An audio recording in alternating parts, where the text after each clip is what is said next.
और चिंता की बात यह है कि इन्फ्लेशन का हमारा ग्राफ बढ़ते जा रहा है, लेकिन सरकार के पास कोई ठोस योजना नहीं है जिससे कि इसको कंट्रोल किया जाए। दूसरी बात, आज जो देश में बहुत एक गंभीर समस्या बन के उभर रही है वो है बेरोजगारी। 8.5% बेरोजगारी का दर विश्व के उन 5 देशों में भारत को पहुंचा चुका है जहां सबसे ज़्यादा बेरोजगारी है। वेनेजुएला, मैक्सिको जैसे देश के साथ कंपैरिजन भारत का होने लगा है। पॉवर्टी इंडेक्स हमारे देश का बढ़ रहा है और गिने चुने लोग 3% से भी कम लोग जो है 90% वेल्थ को कंट्रोल कर रहे हैं। पिछले 6 दशकों में कांग्रेस ने जो देश में संस्थाएं बनाई उसको बेचने का काम मोदी सरकार कर रही है, जिसके बनाने में उनका कोई योगदान नहीं रहा। और आज पिछले 7 साल में एक भी ऐसी संस्था नहीं है जो यादगार के रूप में लोगों के सामने, आने वाली पीढ़ियों के सामने आए, जिसको मोदी सरकार ने बनाया है। जहां तक हमारे अन्नदाता की बात है, किसानों के ऊपर अत्याचार जो किस्म से हो रहा है काले कानून लाके, वो पूरे देश के सामने है। आज इस संबंध की चर्चा विश्व में हो रही है कि किसानों को क्यों कुचला जा रहा है। लखीमपुर खीरी की घटना, जहां के केंद्रीय होम मिनिस्टर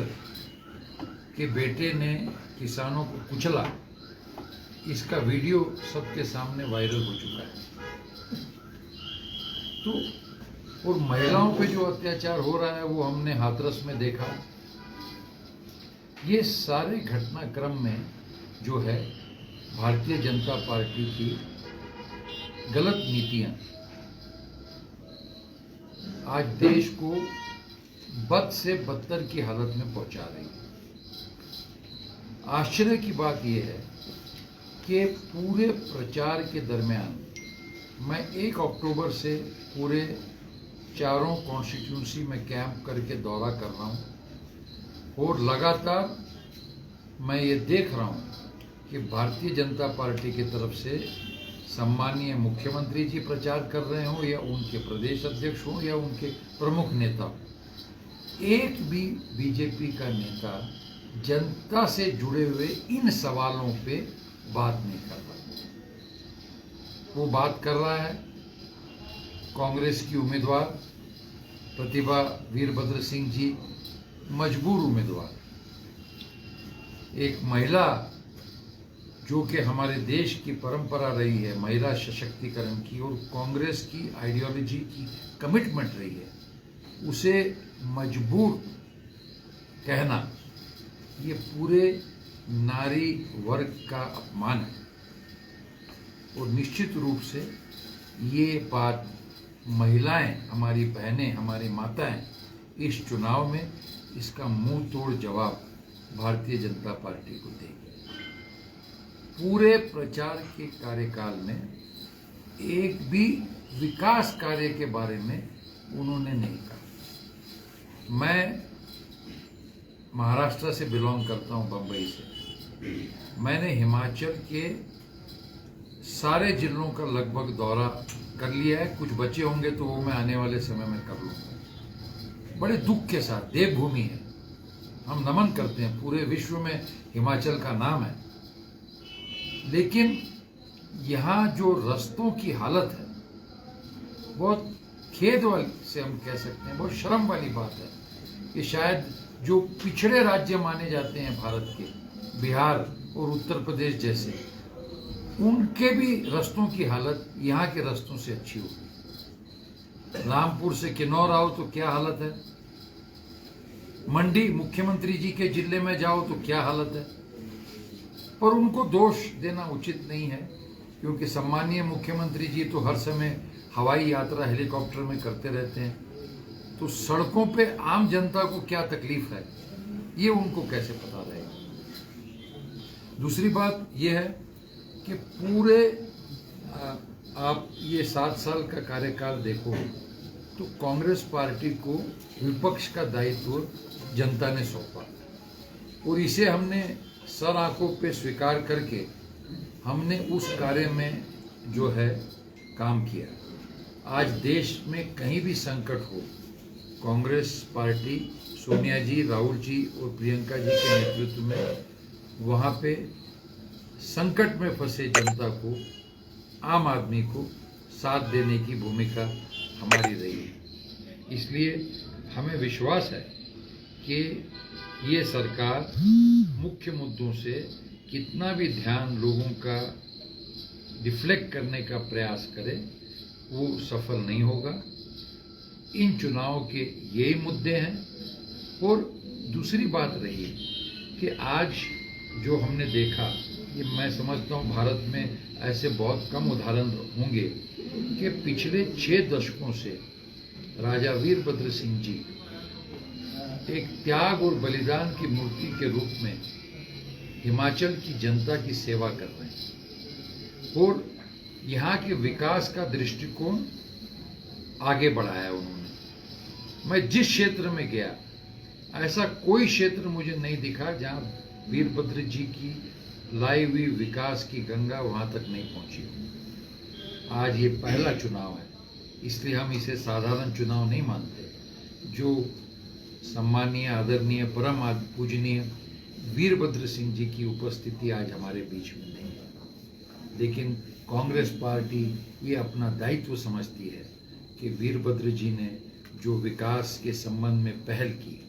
जो हिमाचल के जनता की तकलीफ़ों को दूर करने का जीवन भर प्रयास किया,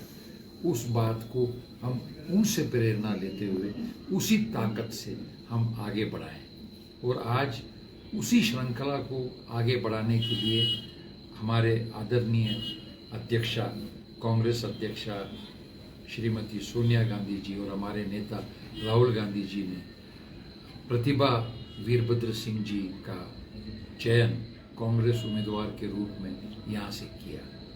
वो भी सभी क्षेत्रों का दौरा कर रही हैं, समय कम है, सभी तरफ से जो रिस्पांस हमको मिल रहा है और ख़ासकर मैं जहाँ जा रहा हूँ हमारे कांग्रेस के सभी साथियों से, कांग्रेस के परिवार के सदस्यों से मिल रहा हूँ, मुझे ये बात का एहसास हो रहा है कि ये चुनाव में चेहरा कांग्रेस के प्रत्याशी प्रतिभा जी का जरूर होगा, लेकिन कांग्रेस का हर कार्यकर्ता अपने आप को ही उम्मीदवार समझ के इस चुनाव में प्रचार और प्रसार कर रहा है। और जनता की तरफ से भी जो हमको रिस्पांस मिल रहा है,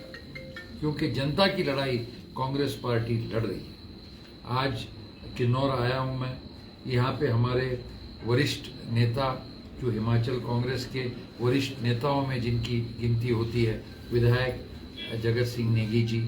हमारे जिला कांग्रेस अध्यक्ष उमेश नेगी जी बहुत अच्छा काम कर रहे हैं और संगठन को मजबूत करने और संगठन के माध्यम से लोगों तक पहुंच रहे हैं। और यूथ कांग्रेस के हमारे अध्यक्ष भाई निगम भंडारी जी भी युवक कांग्रेस के माध्यम से संगठन को और क्रियाशील करने का प्रयास कर रहे हैं। तो ये सारी बातें जो है, इसका निचोड़ ये निकलता है कि ये चुनाव में जो जनता ने अपने कंधों पे ले लिया है, कांग्रेस पार्टी की जीत चारों हलकों में होगी। और आगे जो है नकारा सरकार जो भारतीय जनता पार्टी की रही है, जिसने कि चुनाव के समय में विभिन्न वादे और प्रलोभन जनता को दिए, लेकिन उनका डबल इंजन पूरे तरीके से फेल हो गया, चला ही नहीं, पटरी से उतर गया और जनता को इस चीज़ का एहसास हो गया। अब बहुत खेद की बात है कि जब चुनाव आने वाला होता है तो सम्मानीय मुख्यमंत्री जी घोषणा करना शुरू कर देते हैं, लेकिन मैं खुद 3 बार विधायक रह चुका हूँ, मैं जानता हूँ कि ऐसी घोषणाएं करने का अधिकार सरकार को और मुख्यमंत्री जी को जरूर होता है, लेकिन ऐसी घोषणाएं करने के पहले उसका बजटरी प्रोविजन, बजट में प्रावधान करना बहुत जरूरी है, क्योंकि अगर इन घोषणाओं का बजट में प्रावधान होगा तो ही आप इसका इम्प्लीमेंटेशन कर सकते हैं। और ये देखने को मिला है कि ये सरकार जो है घोषणाएं कर देती है चुनाव के पहले प्रलोभन के रूप में जनता के सामने, लेकिन चुनाव उसका कोई बजटरी आधार नहीं होता, इसलिए जैसे चुनाव खत्म होता है ये सारी घोषणाएं ठंडे बस्ते में फिर से डाल दी जाती हैं और फिर अगले चुनाव का इंतज़ार किया जाता है। अभी पीछे ही मैं कुल्लू का दौरा जब मैंने किया तो मुझे बताया कि कुछ साल पहले नितिन गडकरी जी वहाँ आए और उन्होंने कहा कि 65,000 करोड़ का वो उन्होंने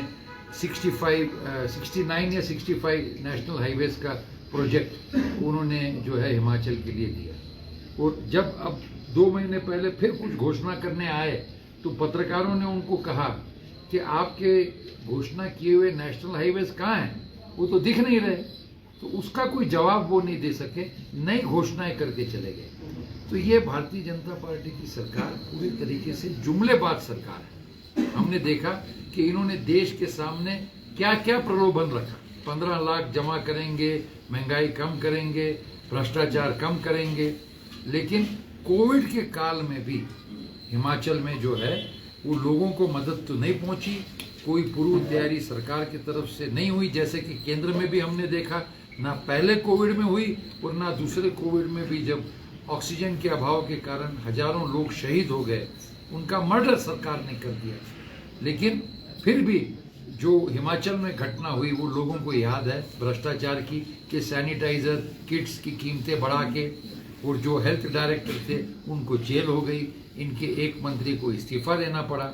तो इनकी पहचान जुमलेबाजी है, इनकी पहचान भ्रष्टाचार है और इनकी पहचान आम आदमी पे टैक्स लाद के जो अंबानी अडानी जैसे इनके मित्र हैं उनको मदद करना। आज हिमाचल में किन्नौर में भी सेब की इकोनॉमी बहुत इंपॉर्टेंट है और सेब की इकोनॉमी बागवानी से जुड़े हुए प्रश्नों को पूरे तरीके से सरकार नज़रअंदाज कर रही है। हमने कीमतों के बारे में भी देखा, इस बार भी सेब के बागवानों को तकलीफ हुई जब उनका जो खर्च हुआ वो खर्च भी वो वसूल नहीं कर पा रहे। इतनी सेब की कीमतें अडानी के गोडाउन में रखने की वजह से अडानी के जैसे उद्योजकों ने उसकी गिरा दी, लेकिन ना राज्य सरकार ने ना केंद्र सरकार ने उसमें हस्तक्षेप किया। और जहाँ तक बेरोजगारी की बात है, बेरोजगारी के विषय में यहाँ पे तो सरकार जो है कोई रोजगार निर्माण करने का इनिशिएटिव नहीं ले रही, लेकिन जहाँ थोड़ी बहुत भी रोजगार निर्माण होता है वो भी हमारे स्थानीय हिमाचल के युवा साथियों को देने के बजाय बाहर के प्रदेशों को लोगों को दी जाती है। तो क्या भारतीय जनता पार्टी की सरकार और हमारे सम्मानीय मुख्यमंत्री जी ये चाहते हैं कि हिमाचल के जो युवा हैं, जो पढ़े लिखे ग्रेजुएट हैं, वो नौकरी की तलाश में दर दर दूसरे राज्यों में भटकें?